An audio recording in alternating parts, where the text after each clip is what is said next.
ML officially says that it is in solidarity with Ukraine. But having said that, it undermines a whole lot of that by contributing to spreading many elements of Putin propaganda. So for the last week, it was reported that it seemed to be 300,000 people who already left the country during 1 week. Hello, I'm Stanley Heller. Welcome to The Struggle. This piece on the Gaza Strip from the IMEU is 5 years old, but sadly still all too true.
And from Democracy Now!, a short headline story that aired on October 14th about the West Bank of Palestine. Israeli forces in the occupied West Bank fatally shot a Palestinian man during a raid on the Jenin refugee camp this morning. 20-year-old Mateen Dabaya is at least the 160th Palestinian killed by Israel in the West Bank this year. Among the wounded was physician Abdullah al-Ahmad, who's in critical condition with a gunshot wound to the head. Al Jazeera reports Israeli forces were filmed shooting at ambulance crews. Upcoming a week of Palestine events in Cape Cod and in Connecticut. See tolef.org or pepeace.org for details. Last week, Democracy Now! Had a report about Russia and India. It explained that while the corporate media is making a big deal out of a critical remark that Modi made to Putin, the fact is India has seen its economic ties to Russia grow since the February invasion. India now imports about 750,000 barrels of oil from Russia per day. That's up from about 20,000 barrels a day a year ago. So while the Biden administration is trying to get nations to cut back or cut off fossil fuel imports from Russia, India increased it enormously. The guest on the Democracy Now! Program that day was Kavita Krishnan, an Indian who resigned from the Communist Party of India, ML, over its attitude towards Ukrainians. Talk about why you stepped down and what India's position is and what the Communist Party's position is. You're a longtime Marxist-Leninist feminist. That's right. I think that across various ideological spectrums in India, there is a lot of misinformation about the war, about Russia's invasion, and therefore a lot of sympathy for Russia rather than for Ukraine. The vast majority of Indians and Indian political formations do not see Ukraine, do not acknowledge Ukraine as such. They have an old relationship with the Soviet Union, and they see Ukraine as sort of vaguely some sort of satellite of Russia. So I think that is a more general problem. But on the left, I think the problem is much more acute. In India, you have a far right which is ideologically aligned with Putin's project. You had posters put up in support of Russia's invasion by Hindu supremacists in the center of Delhi, saying that Putin will achieve a reorganization of the Soviet Union. He will he'll put together the Russian Empire again, the way that we want to put together an Indian empire, an undivided India, which includes India and all its neighbors as part of India. That's the far right position. But the left position, the party I left was the CPIML. CPI and CPIM, these are parties which have a much more openly pro-Putin position. They are openly pro-Putin. They openly look forward to a relationship growing between Russia and China. CPIML officially says that it is in solidarity with Ukraine. But having said that, it undermines a whole lot of that by contributing to spreading many elements of Putin propaganda, namely referring to the 2014 Maidan protests in Ukraine as a US-backed coup, referring to, exaggerating the presence of neo-Nazis and Nazis in Ukraine, not acknowledging the extent of danger that Russia's fascist and imperialist project presents to the world. And I think above all, the main problem there lies in the sentence that I can quote from a recent write-up by the General Secretary of the CPIML. It says, regardless of the internal character of competing global powers, a multipolar world is certainly more advantageous to progressive forces and movements and so on. Now, the idea that means that, the idea that you must support those poles in the world that are seen as a challenge to America, which is the only country recognized as imperialist, and that all other poles, even if they comprise fascists and authoritarians like Putin or Modi or Bolsonaro or Xi, that somewhere or the other we have to be softer on those leaders, those regimes. We must temper our solidarity to the movements against those regimes. We must ration out our solidarities because it is our job to somehow maintain this balance of power. So this kind of realist rhetoric and realist ideological corruption of Marxism is, I think, what troubled me very deeply right now. And Kavita, just on that question of supporting what might be or is developing into a more multilateral global frame, there have been many who've expressed hope in the economic alliance of BRICS, that is, of Brazil, Russia, India, China, and South Africa. Yeah. What is your response to that? I mean, together, they constitute 41% of the world population, 24% of world GDP, and over 60% share in world trade. You see, when it comes to economic cooperation, why not? But I think that the celebration of BRICS as some sort of multipolar regionalism and so on. I saw the interview on Democracy Now! With Vijay Prashad, for instance.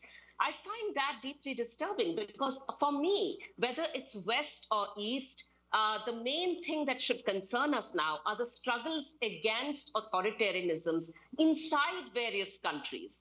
Whether it's America, whether it's the UK and the Brexit context, whether it's Trump in America, whether it's Putin in Russia, whether it's Modi in India, and so on and so forth. You have struggles for democracy against deeply authoritarian and fascist forces. And we should be talking about how to strengthen those forces. Instead of that, if you have a sort of blind and vulgar sort of economic, framework in which you look at the world, and you start celebrating BRICS in itself or as of itself as some kind of democratic anti-imperialism, I think that is pretty dangerous because you're not looking at the politics of China, the politics of Russia, the politics of Brazil, the politics of India. China, for instance, in the region in which, India is, of course, right now ruled by an openly Hindu supremacist, Islamophobic government. Likewise, China is a country which is a model of authoritarianism from which India's regime too is taking notes and learning. It is openly Islamophobic in its actions towards putting Uyghur Muslims in concentration camps. It is funding the Myanmar military, which is doing genocide against the Rohingya people. Surely these are things that at least the left ought to address, ought to mention, ought to recognize. Likewise, I find that large portions of the left do not even mention Russia's invasion of Ukraine. The interview with Vijay Prashad on Democracy Now, for instance, he makes no mention of the word invasion. So it's as though there is some shadow war going on somewhere on some other planet between Russia and the West, where there's no mention of Russia as having invaded Ukraine and refused to recognize it and wanting to wipe it off the surface of the earth. So that is what I find deeply disturbing, and for the prospects of the left as well as for the prospects of democracy in our world. Krishnan will be speaking at an event sponsored by the Ukrainian Socialist Solidarity Campaign. Go to rpm.world sometime next week for the registration link. Now take a look at this disgusting piece of Putin propaganda made for Russians who are thinking of fleeing. Как я давно хотел это сделать. В Америку летите? Да, переезжаем. Америка самая свободная страна. Страна возможностей. А вы с мужем летите? Да, мы вместе. Он сейчас подойдет. А вот и мой муж. Знакомьтесь. Эмили.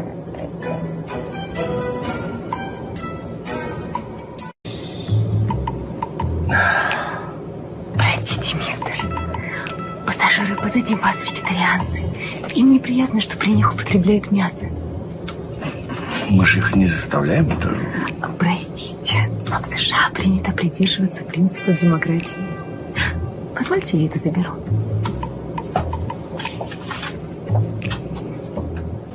Парень, тут очередь в туалет. What do you want? В очередь, говорю, встань в туалет. I want to go to the toilet. Простите, мистер, что случилось? Да вот парень без очереди лезет тут. И что? Вы не хотите его пропустить? Я? Конечно, конечно. Его надо пропустить. Мы подождем. Его народ долгие годы терпел притеснение белых. Мы перед всеми афроамериканцами в долгу. Простите нас, сэр. Прошу вас.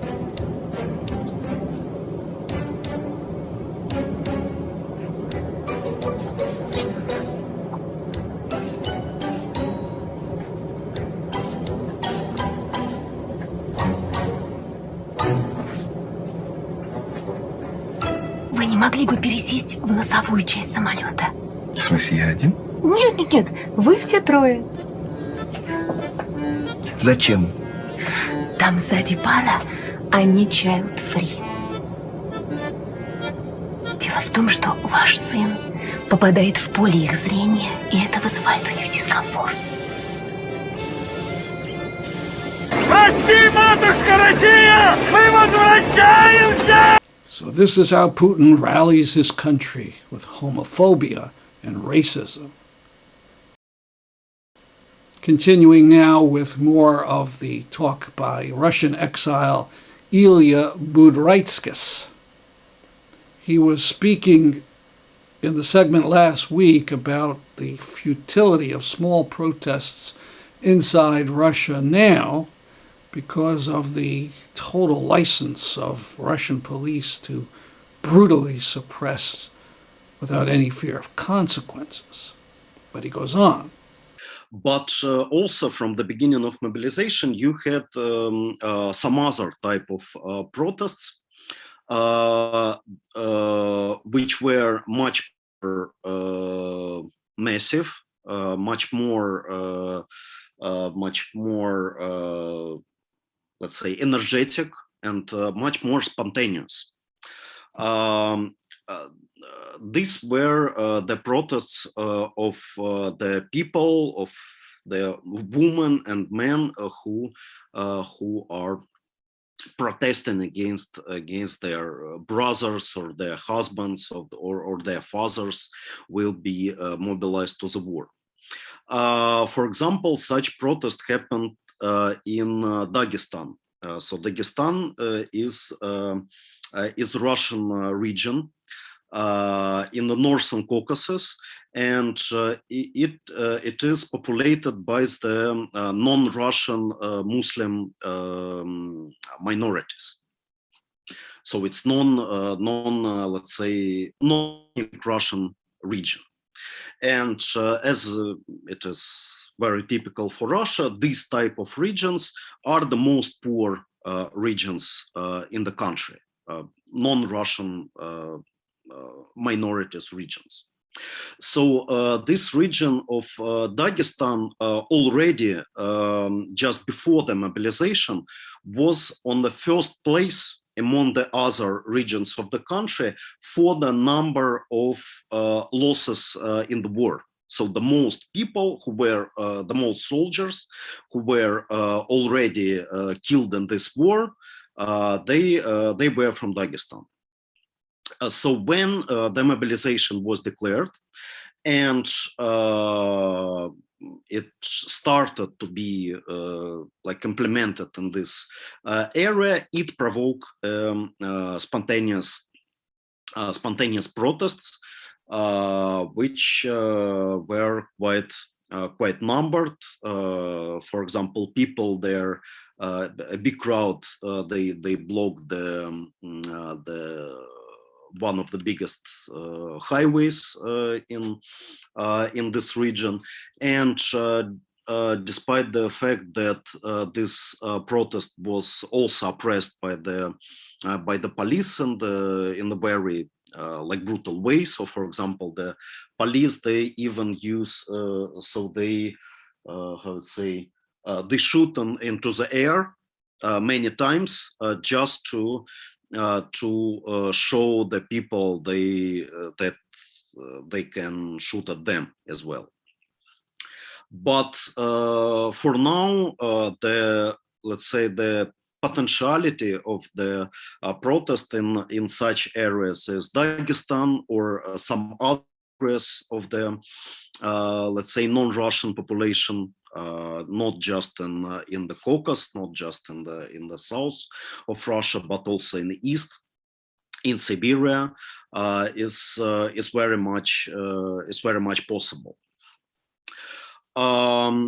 The other side of the social reaction toward this mobilization is the huge number of young people who are trying to leave the country. So for the last week, it was reported that it seemed to be 300,000 people who already left the country during 1 week. So nearly the same number as Putin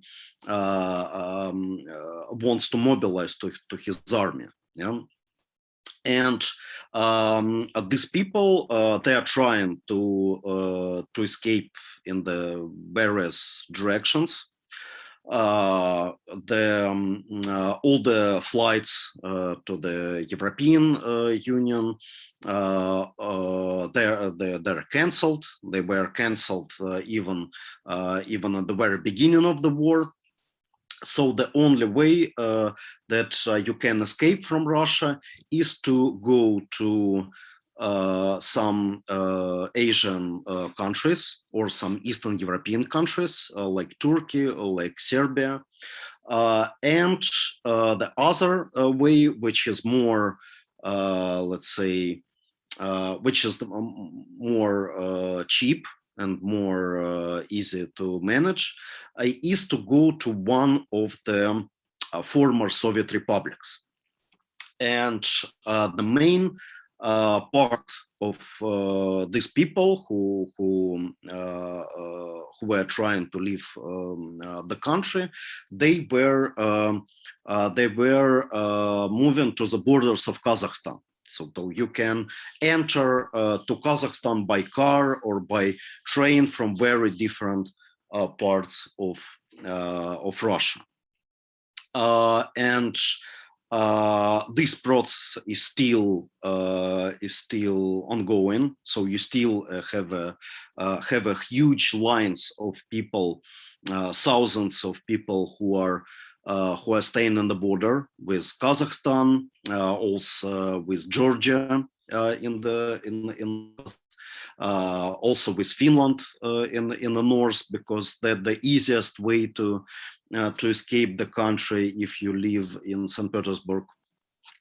So that is another side of this mobilization, and it's not clear what the Russian authorities could do with it. If they will try to close the borders, or they will try to limit in different ways the number of people who are trying to leave, and so on. So next important issue is the question of the political opposition. So you have to know that all the organized political opposition in the country was destroyed. So mostly even before the start of the war, but finally after the beginning of the war, not any public activity of the opposition is allowed. Not any statements that criticize the war is possible. Probably you know that even the very term war is forbidden, because the official name of what you have now in Ukraine is a special military operation. So if you will say publicly stop the war, so that means that you are distributing the fake information about the situation in Ukraine, and you will be persecuted even for such a statement, not just in some public space, but also in the social media. And you have nearly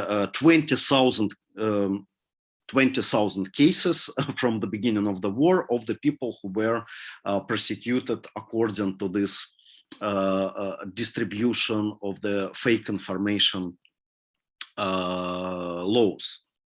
So for now, you in such a situation, the opposition which is possible could exist in immigration abroad, or in some kind of underground inside the country. So, of course, most of the people who were already known as the political activists, they left the country because their life and their freedom is in danger. And of course, many of them, they try to organize abroad. They're trying to establish their own media, to develop the social media, and so on, oriented toward the more or less broad audience inside Russia. Among these people, you can find different sort of liberal opposition. So, for example, supporters of Alexei Navalny, one of the Russian, let's say, liberal populists, who is personally in jail now in Russia. But his supporters, they left the country, and they still doing very actively their propaganda, they are developing their networks and so on. Also, you have a number of the, let's say, liberal anti-Putinist opposition media who mostly exist now outside of the country. And also you have a number of the new anti-war groupings, anti-war networks, which are trying to coordinate people even inside the country as well. So, for example, you have a very interesting new group called the Feminist Anti-War Resistance, and they are trying to organize various types of non-violent anti-war protests in the country. They also are trying to help the people who are escaping the country and so on. And you have some other types of groups like this. And also you have different left-wing Marxist socialist groups who also exist inside the country and also abroad. So, for example, some socialist activists who left the country during this year, they started a project which I'm also a part of, which called После Point Media.